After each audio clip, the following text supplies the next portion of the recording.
దీనులుగా బ్రతికితే ఏం జరిగిద్దో చూడండి. 25వ కీర్తన 8-9 చరణాలు, అద్భుతం.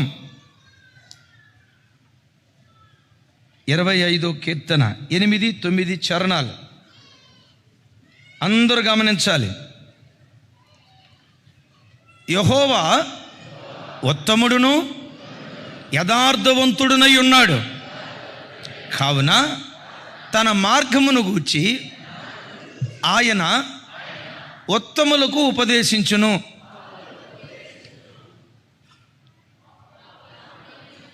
ఉత్తముడు ఎవరికి ఉపదేశించాలా? పాపులుకా?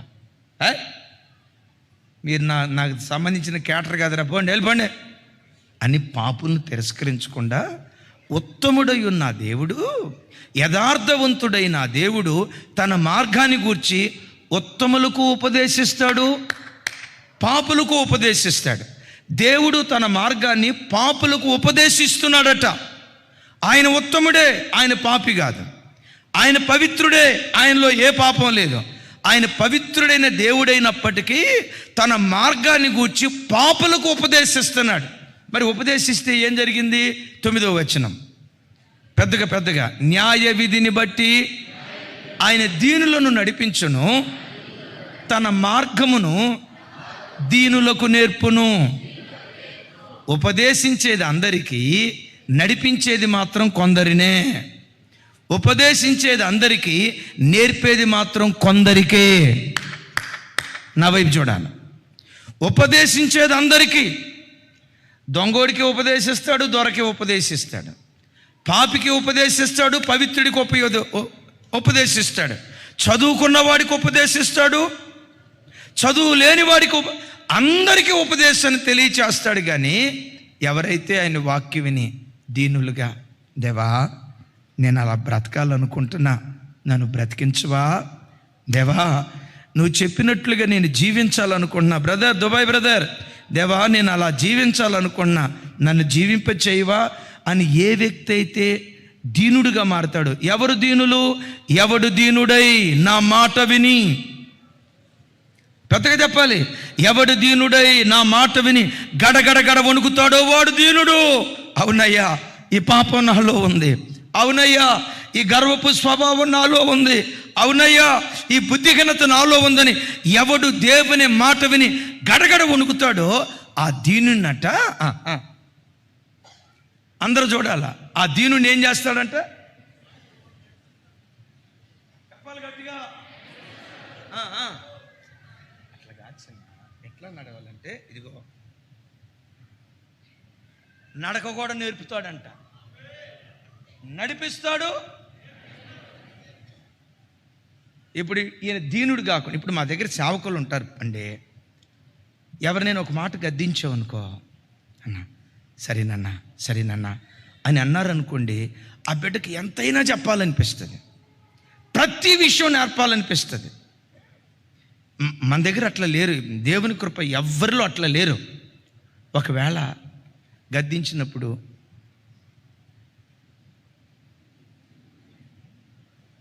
ఇంకొకడికే తెలిసినట్టు, మాకేం తెలియనట్టు, సరే ఇప్పుడు అనిలే, రేపు ముసలోడు అవుతావు కదా,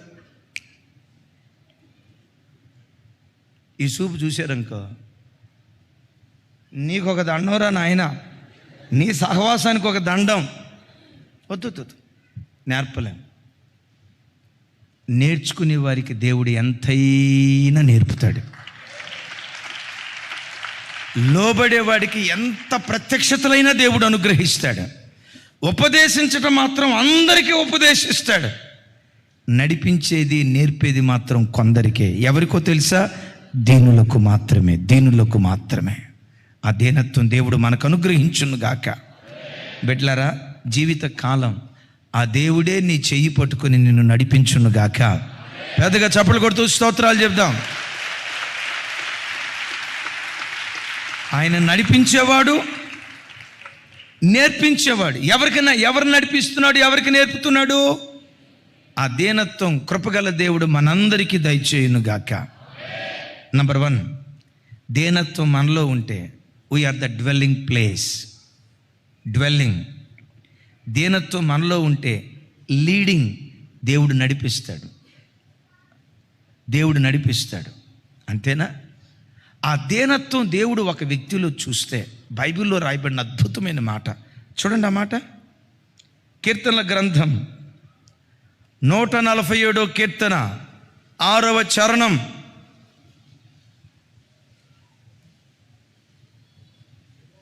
ఆ మాట టిక్ చేసుకోండి, గుండెలు కదిలిస్తుంది ఆ మాట. చిన్నప్పటి నుంచి మనం పాడుకున్న పాట అది. నాతో కలిసి, యెహోవా దీనులను లేవనెత్తువాడు, భక్తిహీనులను ఆయన నేలకు కూల్చును. విన్నారా? పడిపో. ఈయన దీనుడు. ఈ దీనుడు కొన్ని సమస్యల్లో చిక్కుబడిపోయాడు, కుప్పలాగా కూలిపోయాడు. కానీ గుండెల్లో ఏముంది? దీనత్వం ఉంది. దీనుడు కానీ జీవితం పతనమైపోయింది, అంధకారంలోకి వెళ్ళిపోయాడు. ఆర్థికంగా, ఆరోగ్యపరంగా అన్ని విషయాల్లో అణగారినటువంటి స్థితిలో ఉన్నాడు. కానీ ఈ వ్యక్తిలో ఏముంది? దీనత్వం ఉంది. బైబిల్లో ఏమని రాసిందో తెలుసా? ఉన్నత స్థలము నుండి ఈ దీనుడి వైపు చేయి జాపి, పైకన్నా ఆయన నీకు మరీ దీనత్వం ఎక్కువైపోయింది ఇప్పుడు. చూడండి, ఈ దీనుడి వైపు దేవుడు చేయి చాపి ఏం చేస్తాడట? దేవుడి నిన్ను లేవనెత్తితే ఒక చరిత్రకారుడిగా నువ్వు నిలవబడతావు. తరతరాలకు ఒక దీవెన కారణంగా నువ్వు మిగిలిపోతావు. దేవుడు తన బాహుబలతోను చాపితే ప్రజలేమనుకుంటారో తెలుసా? అబ్బా, దేవుడు లేవనెత్తిన వాడు ఎంత ఘనపరచబడతాడా.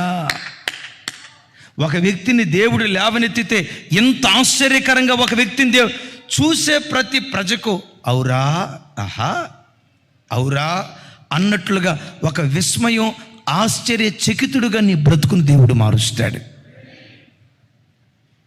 దీనత్వం లేకుండా. నాకే పీజీ చదువుకున్నా, వాళ్ళు ఎల్కేజీ వాళ్ళు కేజీ, నేను వాళ్ళే లేబర్ వాళ్ళు అండి. లేబర్ వాళ్ళు. మనమే మన క్యాస్ట్ ఏంటి? మన కులం ఏంటి? ఒక ఆయన రాజశేఖరయ్య గారి ముందు సాక్ష్యం చెప్పాడు. ఫస్ట్ సర్వీస్లో చెప్పా, నేను అగ్రవర్ణం నుంచి రక్షించబడ్డా, ఉన్నత కులం నుంచి రక్షించబడ్డా, పలానా ఉన్నత కులంలో ఉంటుండగా ప్రభు నన్ను రక్షించాడు. అయ్యగారు మైకి తీసుకొని అన్నారు, పోతావురా రే. ఇక ఆ వివరాలు ఫస్ట్ సర్వీస్లో చెప్పాను నేనండి. భక్తిహీనులను నేలకు కూల్చేస్తాడంట బాబోయ్. అంటే భక్తిహీనుడు అంటే ఎవరు? గర్విష్ఠుడు, మాటకు లోపడ్డం. ఇందాకేం చెప్పుకున్నాం? చిన్నలారా, పెద్దగా నాకు వినపట్లేదమ్మా, మీ లాంగ్వేజ్లో చెప్పండి.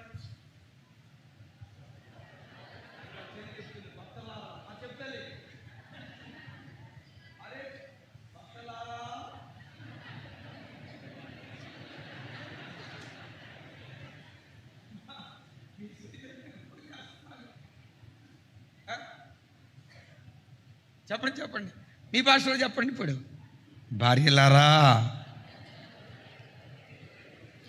కుమార్తెలారా, తల్లిదండ్రుల మాటకు లోబడండి. యవ్వన బిడ్డలారా, తల్లిదండ్రుల మాటకు విధేయత చూపండి. వాళ్ళు చూపించిన వివాహాన్నే చేసుకోండి, వాళ్ళు చెప్పిన అమ్మాయినే చేసుకోండి, వాళ్ళు చెప్పిన అబ్బాయినే చేసుకోండి. వాళ్ళ మాటకు మీరు లోబడి బ్రతకండి. వాళ్ళు భక్తి కలిగిన వాళ్ళు అయితే తప్పకుండా పాటించాలి. అయితే ఇక్కడ ఒక మాట గమనించండి. నేనెన్నో నా లైఫ్, నా ఇష్టం, నేను ఇంకన్నా చిన్నపిల్లోడినా. ఆ తల్లి చెప్తుంది, అన్న 7 సంవత్సరాల పిల్లోడు నా దగ్గరికి వచ్చి అంటాడు, ఏమమ్మే నేను ఇంకా చిన్నపిల్లోడినా? తల్లి అందట, లేదు నాయన నువ్వు 70 సంవత్సరాలు పెద్దోడు అయ్యా అందంట. చూడండి, నేనేమన్నా చిన్నపిల్లోడినా? భక్తిహీనులను నేలకు కూలుస్తాడట దేవుడు. బిడ్డలారా, దేవుడు కూలిస్తే వాడు మరలా లేవగలడా? దేవుడు కూలిస్తే, దేవుడు ఒకరిని పతనం చేస్తే మరలా వాడు పైకెత్తగలడా? నా చేతులెత్తి మిమ్మల్ని దీవిస్తున్నాను. దేవుడు తన బాహుబలత చాపి మిమ్మల్ని పైకెత్తునుగాక. అలా పైకెత్తాలంటే చెప్పండి, దేవుడు మనలో ఏం చూడాలి?